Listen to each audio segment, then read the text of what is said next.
again, we are in close coordination with our embassy, Ambassador Rao in Tel Aviv, Ambassador Flus here in Manila, sa Israeli side, with respect to the earliest possible time that they can be flown home.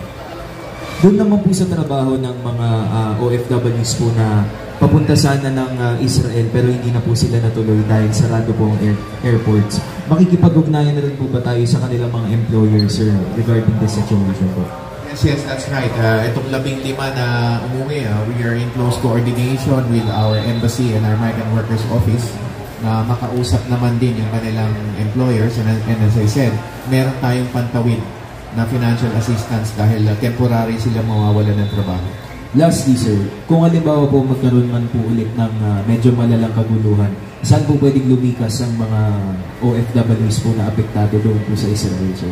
Yes, merong crisis team ngayon, si Ambassador Eileen Rao sa Tel Aviv, and there have been identified possible points where they could meet para mamasundo sila sa respective points na ito. They could be transported to shelters.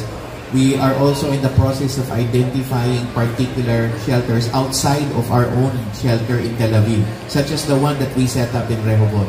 So we will set up temporary shelters all around where OFWs could meet up and stay temporarily, again in coordination with our embassy, Ambassador Rao.